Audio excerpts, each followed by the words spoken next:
హృదయపూర్వక వందనాలు. మనం ఈరోజు దేని గురించి నేర్చుకుందామంటే చీమల గురించి, వాటి ప్రవర్తన గురించి, చీమల గురించి మనం ఏం నేర్చుకోవాలా అనే దాని అంశం మనం నేర్చుకుందామంటే, అలాగనే సామెతలు 6:6 ఒకసారి చదవండి. సామెతలు 6:6. సోమరి చీమల యొద్దకు వెళ్ళుము, వాటి నడతలు కనిపెట్టి జ్ఞానం తెచ్చుకోను. దేవుడు ఏమంటున్నాడంటే చీమలు ఎత్తగలమన్నాడు. వాసన చీమలు ఎంత ఉంటాయి? చీమలు ఎంతో చిన్నది, చాలా చిన్నది. అయినా ఏం చేస్తాయి చీమలు? చీమల కంటే బియ్యపు గింజ ఇంకా బరువు ఉంటుంది, వడ్ల గింజ ఇంకా బరువు ఉంటుంది. అయినా ఏం చేస్తాయి? అవి వాటిని మోస్తాయి. అలాగనే దేవుడు ఏమంటాడంటే చీమలు ఎత్తగలండి. చీమలు ఇంకో పని కూడా చేస్తాయి. ఏం చేస్తాయంటే అవి చాలా క్రమంగా వెళ్తాయి. ఒక దారిలో వెళ్తాయంటే అవి చాలా ఎంత దూరమైనా అవి క్రమంతో వెళ్తాయి. కానీ అట్టి క్రమం మనకు ఉన్నదంటే మనలో చాలా మందికి అట్టి క్రమం లేదు. మనం అట్టి క్రమాన్ని మనం ఖచ్చితంగా పాటించాలి. చీమల గురించి మనం ఇంకా చాలా నేర్చుకున్నాం. ఏం నేర్చుకోవాలంటే చీమలు దానికంటే ఎక్కువ బరువు మోస్తాయి. అదే విధంగా చీమలు ఒకదానికి ఒకటి సహాయం చేసుకుంటాయి. కానీ మనలో సహోదరులైన మనకి కొంతమందికి అట్టి హృదయం ఉన్నదా లేదా అంటే మనకు ఉన్నదో లేదో అది మనమే పరీక్షించుకోవాలి.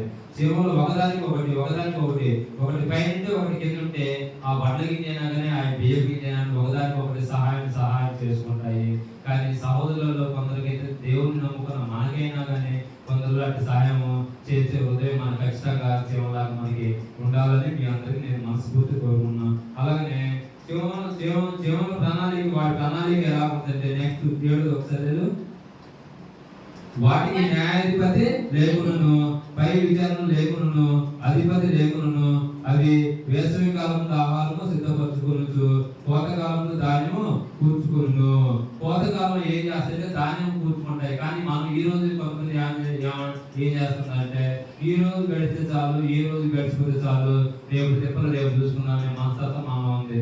అలాంటప్పుడు మనం చీమలతో మనం కంపేర్ చేసుకుంటే చీమలకు ఉన్న జ్ఞానం కూడా మనకి లేదు అని మనం దాన్ని గ్రహించాలి. చీమలు ఏం చేస్తాయి? అవి ఎప్పుడు అవి కోతకాలం మళ్ళీ వచ్చే కోతకాలం దాకా అవి ఖచ్చితంగా వాటి ఊళ్ళలో అయితే వాటి ప్రదేశంలో అయితే వాటిని అవి దాచిపెట్టుకొని వాటి చాలా భద్రంగా చేసుకుంటాయి. కానీ వాటి పై విచారకుడు ఎవరు ఉన్నారా? పై విచారకుడు ఎవ్వరు ఉండరు. కానీ మనకంటూ ఉన్నారు. మన కుటుంబంలో ఒక తల్లి మనకు లీడ్ చేస్తుంది, ఒక తల్లి మనకు లీడ్ చేస్తుంది. అయినా మనం క్రమంగా ఉండలేదు. ఎందుకంటే వాటికి ఉన్న జ్ఞానం, వాటికి ఉన్న దేవుడు చివరికి మనం దేవుడు స్వరూపం ముందు మనల్ని పోల్చి దేవుడు మనం సృజించాడు.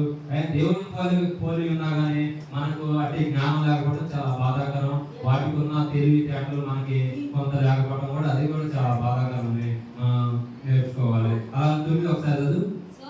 సోమరి ఎందాక నీవు పడుకొని సోమరి ఏం చేస్తుంది అంటే సోమరికి ఒక టైం అంటూ ఒక టైం సెన్స్ అంటూ ఏముండదు. సోమరికి ఒక క్రమం అంటూ పనికి పోవాలన్న ఆలోచన కానీ తొందరగా లేద్దాం, పని చేసుకుందాం, పనికి వెళ్ళాలి, అమ్మో లేద్దామంటే ఎందాక పడుకుంది అంటే దాని అర్థం ఏంటి అంటే ఒక అధికారి దగ్గర మనం పనికి వెళ్ళాలంటే ఏం చేయాలా? ఆ అధికారి ఒక టైం నియమిస్తాడు. ఏది సరే 8 గంటల 9 గంటల టైం నియమిస్తాడు. ఆ 8 గంటలు 9 గంటల టైం నియమించినప్పుడు మనం కొంచెం సేపు అధికారి టైం నియమించిన ప్రకారం 1 గంట 2 గంటలు ఎక్స్ట్రా మనం పడుకుంటే ఏమైనప్పుడు అధికారి ఏమంటాడు, నువ్వు ఈ రోజు పనికి రావద్దు ఇల్లు అంటాడు. అప్పుడు ఏమైంది?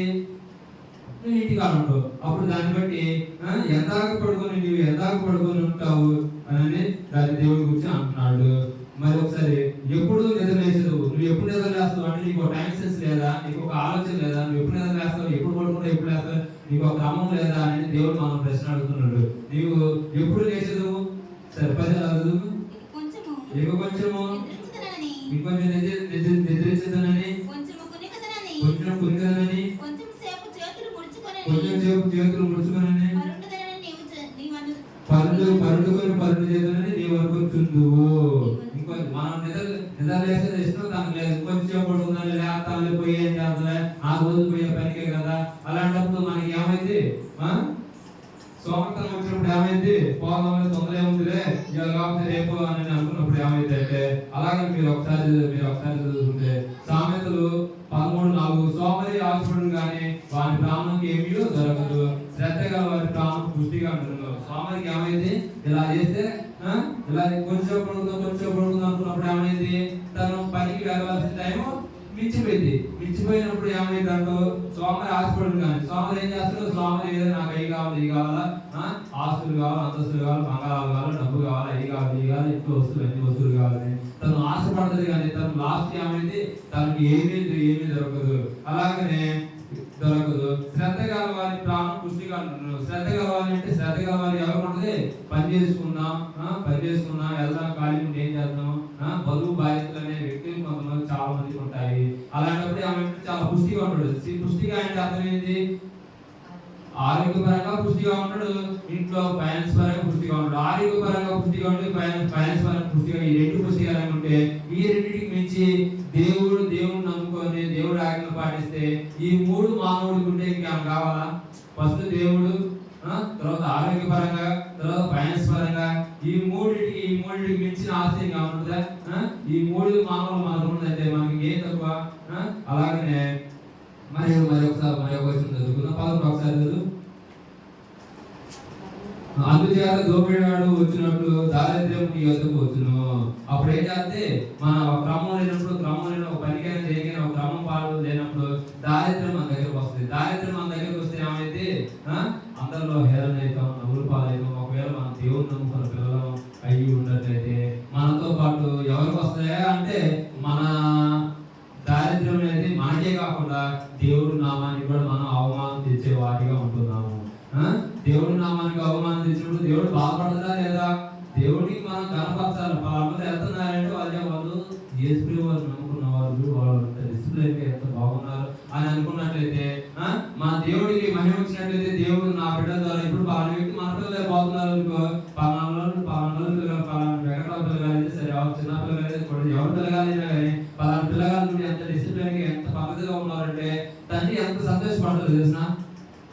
అలాగనే దేవుని పిల్లలైన మనం ఒక క్రమము ఒక స్థితి ఏమి లేనప్పుడు, అలా ఉన్నప్పుడు దేవుడు ఆయన ఎంత బాధపడతారో తెలిసిన. ఒక క్రమం లేనప్పుడు మన దేవుడిని సంతోషపెట్టే పిల్లలుగా ఉండాలి, కానీ దేవుడిని బాధ పెట్టే పిల్లలుగా మనం ఏ రోజు ఉండకూడదని మరొకసారి దేవుని వాక్యం ద్వారా మీకు తెలియజేస్తున్నాను.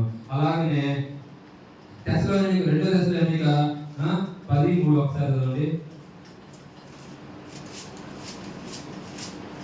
2 తెస్సలోనిక 3:10. మరియు మేము మీ యొద్ద ఉన్నప్పుడు ఎవడైనా పని చేయని ఎడల వాడు భోజనం చేయకూడదని మీకు ఆజ్ఞాపించింది కదా. దేవుడు ఆజ్ఞాపించాడు ఒక గంట టైంలో.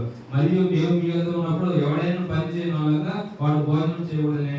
మనం ఏం చేయాలంటే పని చేయాలి, పనితో పాటు భోజనం ఖచ్చితంగా. పని చేసి దేవుడు భోజనం చేయమంటున్నాడు, కానీ పని చేయకుండా దేవుడు భోజనం చేయకూడదని దేవుడు మనకు సెలవిస్తున్నాడు. అలాగే కింద వచ్చిన 11 ఒకసారి, మీలో కొందరు ఏ పని చేయక పనులు జోలికి పోవచ్చు, అక్రమంగా నడుచుకుంటున్నారని వింటున్నాను. దేవుడు మీలో కొందరు మనలో కొందరు ఏం పని పాట చేయకపోతే వాడు ఏం చేస్తాడు, ఇరిగిటోని పొరిగిటోని పక్కన వాళ్ళని కలిగించుకొని ఒట్టిడి తగాలను పనికిరాని విషయాలు చేస్తారు. మీలో కొందరు ఏ పని చేయక పనులు ఇతరుల జోలికి పోవచ్చు, క్రమం కాకుండా ఒక పాడు లేకుండా అక్రమంగా నడుచుకుంటున్నారని వింటున్నాను. అక్రమంగా అంటే క్రమం కాదు. క్రమం అంటే ఒక క్రమంలో, ఒక చెవులు ఎలా ఒక క్రమంలో వెళ్తున్నాయో అలాంటి క్రమం లేకుండా అక్రమం అంటే క్రమం అంటే దాని ఇష్టానికి ఒక రూల్స్ అండ్ రెగ్యులేషన్ ఏముండదు వాళ్ళకి. ఇంకా అక్రమంగా